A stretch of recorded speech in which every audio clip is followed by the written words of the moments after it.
Recoucou. Alors cette vidéo fait suite à la dernière que j'ai faite là il y a quelques heures concernant l'entretien de ce petit 20 litres pour mon petit Saint-Piège Canon. Donc changement d'eau parfait, nickel, hein, 3 bouteilles que j'ai vidées. J'ai fait la découpe de Tabumba que j'ai viré, je n'ai pas forcément replanté derrière. J'ai encore fait l'apprenti sorcier dans ce bac là, j'ai rajouté une plante. Alors quand je la regarde de encore plus près, elle ressemble un peu à une fougère. J'ai récupéré la rivière, je la trouvais jolie. Je me suis dit que voilà, je lui ai dit je vais encore compléter en fait avec de la végétation, hein, ce qui va peut-être pas déplaire à mon petit Saint-Pi, je pense pas, j'espère pas du moins. De toute façon je reste en mode très observation par rapport à ce bac là. Quelque chose que je ne vais pas montrer, que j'avais rajouté un petit peu avant, parce que je pense un petit Saint-Pi il était fâché pour moi depuis que je l'ai enlevé sa jolie petite, on va dire, son petit lit que j'avais construit avec la feuille de catapa, j'avais enroulé d'une certaine façon, j'avais positionné d'une certaine façon, qui faisait que je le voyais souvent se planquer là-dedans, surtout le soir quand il n'y a pas de lumière, pour certainement il se reposer ou dormir un petit peu. Par contre, je vais fabriquer un autre truc, je vais vous montrer après de plus près, qui sert à la fois de mangeoire et puis de literie en même temps. C'est vraiment excellent. Là, j'ai vu le message que nous, depuis l'entretien, il a eu le temps de visiter la nouvelle plante. Là, il ne réchigne pas. Par contre, l'ancienne plante que j'avais rajoutée, sorte d'herbe, là, que j'ai trouvé aussi à la rivière, lui, il se désagrège. Alors, je sais pas, peut-être qu'il va peut-être faire de nouvelles pousses de feuilles. Peut-être qu'il faut s'adapter aussi à la qualité de l'eau qui est à l'intérieur, qui n'est pas celle de la rivière, certainement pas. Hein. Comme certainement la sorte de fougère que j'ai rajoutée, peut-être qu'elle va partir en gros, c'est là. Je verrai, je vais me mettre en mode observation. Donc, oui, alors autre chose aussi, j'ai constaté, contrairement à la dernier entretien que j'ai fait, même bon, ça s'avérait un peu chaotique, dans certains sens, hein. Celui-là était moins chaotique, beaucoup plus rapide, j'ai eu beaucoup moins de problèmes, même si j'ai rajouté des choses, ça m'a pris beaucoup moins de temps. Par contre, j'ai une recrudescence de plein d'ordre. Pour l'instant, je n'ai pas d'explication de ça. Moi, tout ce que je sais, c'est que tous les panneaux que je retire aussi bien dans 50 litres que du 20 litres, je l'ai mis dans une sorte de récipient comme ceci. Voilà, ce genre de récipient-là. Vous verrez plein de petits escargots collés là sur les parois, que ce soit dans l'eau ou à l'extérieur. J'en ai récupéré un gros qui a bien grossi, qui était dans mon 20 litres. Vous voyez juste là, il est bien gros celui-là. Et il n'arrête pas de bouger et puis de se nourrir. Alors finalement j'ai décidé quand même de les nourrir, de rajouter de la nourriture au fond, des mini pastilles que je découpe. Donc pour l'instant je ne sais pas quoi en faire, hein. Je cultive des plats en orbe. Alors, comme je vous ai dit peut-être dans une vidéo précédente, c'est vrai que moi la vie des petites bestioles ça m'importe un peu. Même si j'ai une hantise des planeurs, ça je peux vous le dire, pour moi c'est une hantise quand même. Il y a des escargots, du moins tout ce qui touche aux mollusques. J'ai quand même une petite hantise là-dessus, mais bon, c'est pas pour autant que, même si je les apprécie pas trop,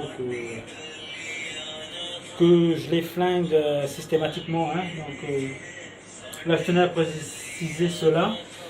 Autre chose très importante aussi que j'ai fait, que je ne vous ai pas montré, mais que j'ai dû faire. Parce que j'ai bien observé en fait, j'essaie d'observer du mieux que je peux à mon niveau, de comprendre le comportement des poissons à chaque jour qui passe. Et j'avais à l'intérieur du vanille 2 petits Corydoras panda que j'avais mis pour donner un peu plus de compagnie à mon bêta initialement. Alors j'ai préféré les retirer, les mettre dans mon 51 litres 1. Parce que j'ai vu qu'à chaque fois que je faisais maintenance, surtout mes maintenances qui étaient chaotiques, les premières là, que j'ai entamées sur ce bac-là, les stressaient beaucoup. Du coup, je les voyais pratiquement plus bouger dans le bac. Après, autre chose, hein, c'est vrai que mon Sampi, il avait tendance à bien les embêter, à ne pas apprécier ce qui déambule un peu partout, à les ramener vers le devant. C'est pour ça que j'ai mis un tapis de sable, c'était pour eux à la base. Mais alors du coup il se cache tout le temps, soit sous les racines de mes anubias ou potentiellement sur un autre coco que j'avais mis il n'y a pas longtemps. Donc voilà, j'ai dû déplacer, mais dans le déplacement, un n'a pas supporté apparemment. Parce qu'on va dire, un jour après, je l'ai retrouvé au fond du bac, dans un coin visible. Voilà, il est mort. Un autre, par contre, il est en très bonne santé. Ben, il a retrouvé des couleurs. Là, il rebouge comme il ne bougeait plus à l'intérieur de celui-là. Je vais vous montrer par la suite, hein, si je le retrouve dans le 50 litres là. Bon, bah, déjà, je vais vous montrer un petit peu ce que ça donne, hein, avec la lumière au niveau de mon petit 20 litres après la maintenance. Voilà. Alors, mon petit Sampi, t'es où toi? T'es là? Oui, voilà. Donc ça, c'est ta nouvelle petite, ton nouveau petit lit. Mais ça sert aussi de mangeoire. Et là, si tu vois ma main, tu penses qu'il y a de la nourriture, mais c'est pas encore l'heure. Mais t'inquiète pas, je te donnerai tout à l'heure et tu viendras ici exactement comme j'ai fait une vidéo il n'y a pas longtemps là où voilà, je vous montre qu'il aime bien récupérer sa nourriture là. Alors il se plaque. Alors c'est une noix de coco là que j'ai réussi à découper un petit morceau. Voilà, juste pile poil, ça fait comme une sorte de mangeoire, excellent, sur lequel j'ai collé des sortes de, alors, je sais pas comment ça s'appelle cette plante, ça fait un effet liane. Ça fait même très touffu en dessous. C'est excellent en fait, je trouve, dans un sens où je le vois souvent, mon petit, tu cherches quoi toi, hein, voilà, mon petit Sampi, rester en dessous des fois, il reste quelques instants là en dessous, il cogite sous les feuilles, il s'y plaît, et s'il s'y plaît, ben, je suis content. Je suis content d'avoir amélioré un petit peu son confort parce que depuis que je lui ai retiré sa belle petite literie en forme de feuille de catapa que je l'avais fait au fond là, et tout à fait au fond là-bas. Depuis que j'ai dû virer ça parce que j'ai dû faire la maintenance de la pompe et que ça a foutu le bazar, ben voilà. Hein. Donc pour compenser, je lui ai fait cette nouvelle petite installation. Alors, sorte de gros herbier ou de fougère, je sais pas ce que c'est comme plante. Je l'ai plaqué. Alors initialement je l'avais mis au-dessus de la racine. Mais je voyais que ça a coupé les deux endroits de nage pour mon petit Sampi. Je l'ai laissé au fond au moins une longueur de nage intéressante. Et puis pas grave s'il en perd un petit peu là devant, au moins qu'il garde. Parce que si je l'ai mis au milieu, il perdait des deux côtés et je voyais que ça l'emmerdait. Et j'ai pas envie que je rajoute un truc et puis que ça l'emmerde. Alors que cette plante, je ne sais pas si elle est épiphyte, c'est-à-dire que si elle peut rester sur un rocher ou si elle a besoin d'avoir des racines dans le substrat qui se trouve là. Du coup, ne sachant pas, j'ai fait entre les deux parce que j'ai à la fois attaché sur un petit caillou. Certaines de ces racines à cette plante là sont à l'extérieur et d'autres je les ai plaquées au niveau du substrat. Je verrai bien. Si elle crève, je ne souhaite pas qu'elle crève, mais je veux dire, si, je verrai bien dans quelles circonstances elles poussent mieux. Les racines en dehors ou à l'intérieur, en tout cas. Celles qui sont à l'intérieur, si elles doivent pourrir parce que ça ne me convient pas, alors toujours les racines que j'ai laissées certaines à l'extérieur. Comme ça, je saurai quel type de plante c'est exactement. Mais en tout cas, ça fait vraiment, j'aime bien, ça fait ce côté ces fougères. Beaucoup mieux que la petite herbe que j'avais récupérée, mais là, comme on ne voit pas forcément. Si peut-être vous voyez un petit peu là, tout à fait au fond, le truc vert là qui monte un peu en longueur. Ben, elle a perdu pas mal de feuilles, cette herbe que j'ai trouvée à l'arrière. Peut-être qu'elle perd ces feuilles là actuellement, peut-être pour en faire de nouvelles, ça je sais pas, je verrai. En tout cas, c'est pas dramatique en soi, tant que ça ne pourrit pas la qualité de l'eau. Alors ça se voit peut-être pas trop comme ça, mais en rajoutant les feuilles de catapa, parce que j'en ai rajouté une au fond là, au niveau de la pompe, en dessous, elle a tendance un petit peu à jaunir mon eau. Là ça se verra peut-être pas trop, comme ça j'ai l'impression qu'elle est claire. Alors, je vais rebasculer le capot. Mais il y a un effet un petit peu jauni. Et ça, ça me dérange pas finalement. Comme même certains ils aiment bien les trucs extra clairs. Alors pour mon 50 litres, lui, il est translucide, lui, il n'y a pas de problème. Mais je crois que ce sera beaucoup mieux pour mon petit Sampi Ashkanum. J'ai l'impression que ça lui convient un peu mieux, ce côté un peu tamisé. Puis maintenant qu'il a ce nouveau truc plein de... Ouais, ça fait un peu touffu là où il se cache en dessous. Sans compter sa noix de coco, mais bon, comme il a maintenant son nouveau refuge à ce niveau-là, je le vois beaucoup moins bouger sous sa noix de coco, mais je la laisse là en attendant. Ça fait pas tellement moche dans le décor. Hein. Voilà, voilà, je vais profiter ici dans mon 50 litres, le petit panda là, Corridoras, si je le retrouve. Alors, où est-ce que tu es? Est-ce que tu es en train de bouger? Non, là, il n'y a pas les bulles, donc c'est pas la folie. Ah, je l'ai trouvé. Il est juste là. Juste là. Et depuis que je l'ai mis là, alors quand il y a les bulles, hein, c'est-à-dire que le bulleur il fonctionne, ben, j'ai tous mes petits coris, là, ils se balancent dans tous les sens, de long en large. Et lui aussi, il s'y est mis, ce que je ne voyais pas faire dans le 20 litres. Et là, ça me rassure. C'est le seul survivant. D'ailleurs, je crois que je vais le baptiser. Je ne sais plus quel nom je lui ai donné. Il faudra que je regarde sur mon petit carnet. Parce que comme c'est un petit survivant, ben, ça m'a importé que je lui donne un petit nom à celui-là. Il sera un peu spécial. Ben oui, c'est comme mes deux platis là. Hein, mon petit Typhus, le rouge là. Et mon petit Célios, le noir orangé là. Hein, oui, eux, je les mandate et je les ai missionnés pour que quand ils me déglinguent les feuilles, des feuilles qui partent en lambeaux, ou quand ils aiment bien picorer dessus, mais des fois ils me les déglinguent ces feuilles-là qui sont plus trop, on va dire, potables, et j'ai plus qu'à les ramasser. Alors, autre chose, oui, par rapport à 50 litres, j'en profite, hein, même si à la base c'est pour le 20 litres que je fais ça. J'ai laissé temporairement évoluer une type d'algue. Je vais voir jusqu'où je la laisse évoluer. Hein. C'est un peu de la corne de brume. Alors, elle pousse sur cette plante très très verte, la verte claire là. Juste pas en bas des feuilles, mais en haut des feuilles, là où c'est le plus proche des lumières. Vous voyez la le petit petite filamenteuse blanche là, vous voyez, juste à ce niveau-là et le niveau de l'autre feuille là. Ben voilà, apparemment j'ai regardé sur sur certains sites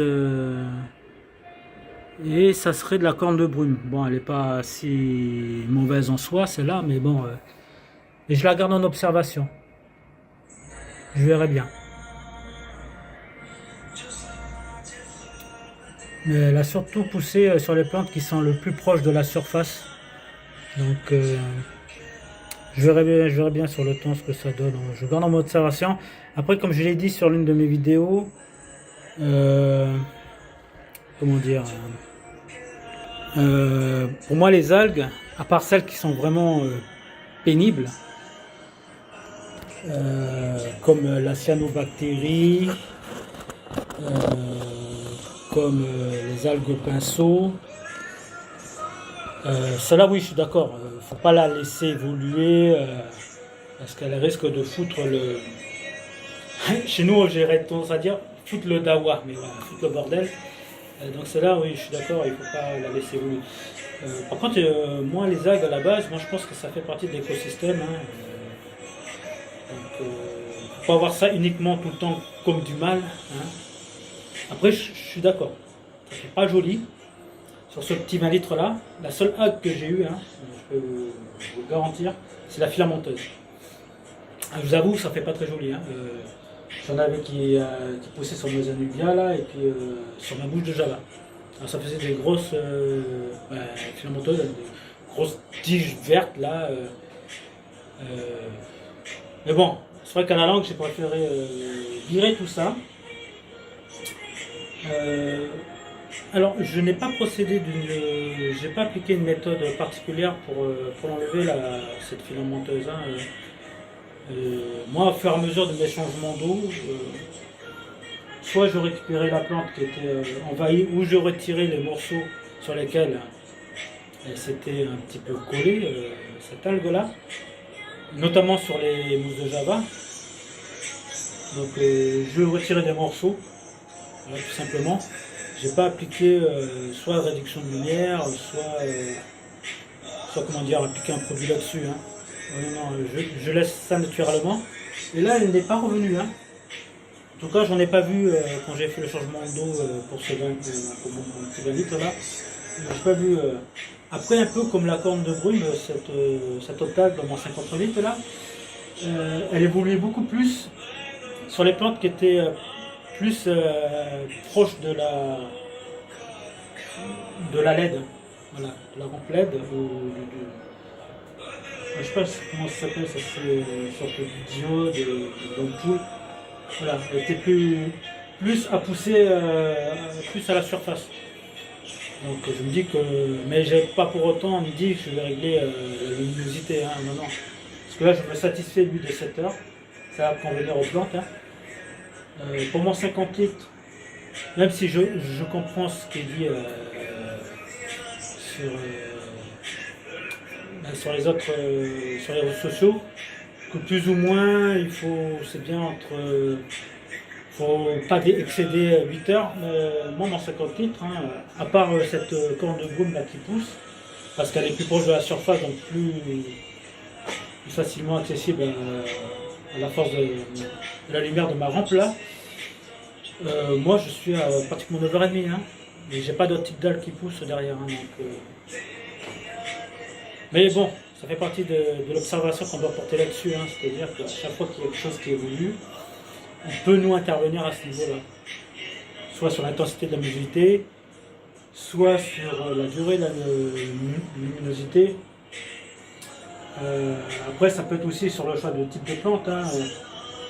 Ce qui peut être chiant avec la mousse de Java, c'est qu'il faut éviter de la faire planter trop à la surface ou trop proche de la rampe LED, pour éviter que soit elle fasse pousser des algues comme la filamenteuse, ou éventuellement qu'elle pourrisse.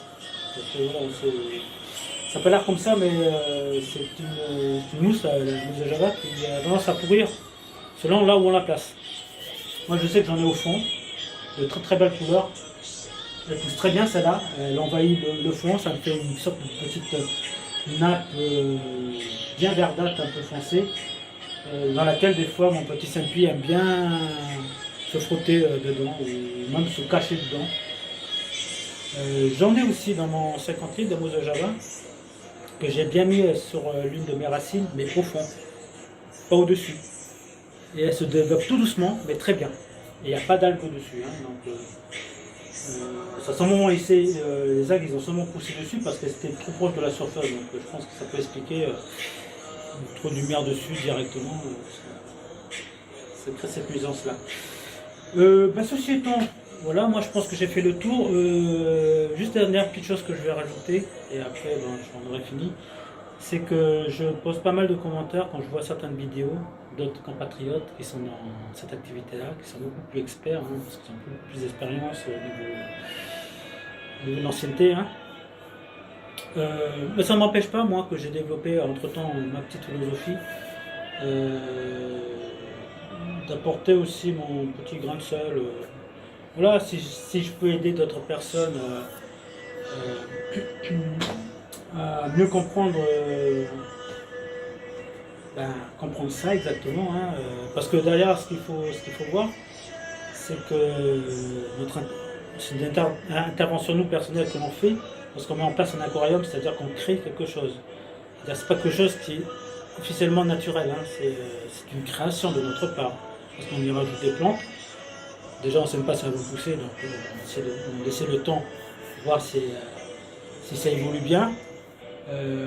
On met des rochers, alors pour certains récupèrent de la nature, d'autres récupèrent de l'animalerie, mais je pense que ça vient aussi quelque part de la nature. Hein. On y met des bois, certains prélevaient directement de la nature ou de l'animalerie, mais qui viendraient aussi potentiellement aussi de la nature. Donc on essaie de voir ce que ça donne, si tout ça mixe bien. Hein. Mais à la base, ce n'est pas naturel, c'est un écosystème que l'on crée. L'écosystème tel qui se crée comme ça a besoin de temps. Dans la nature, il y a toutes les conditions et les facteurs qui font que ça peut fonctionner. Mais nous, on doit mettre les conditions et les facteurs nécessaires pour que ça fonctionne. Et là, c'est un peu plus différent. Pour ça, c'est sûr qu'il ne faut pas avoir de l'impatience. L'impatience, il y aura beaucoup d'échecs, je pense. Hein, et cela à tous les niveaux. Tel que moi je l'ai connu, j'ai expliqué dans une autre vidéo. Mais ça fortifie l'esprit.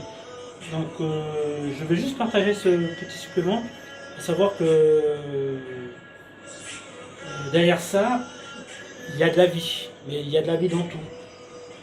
Hein, aussi bien dans les plantes que dans les racines, dans les bois, dans le substrat, même à la limite dans le sable.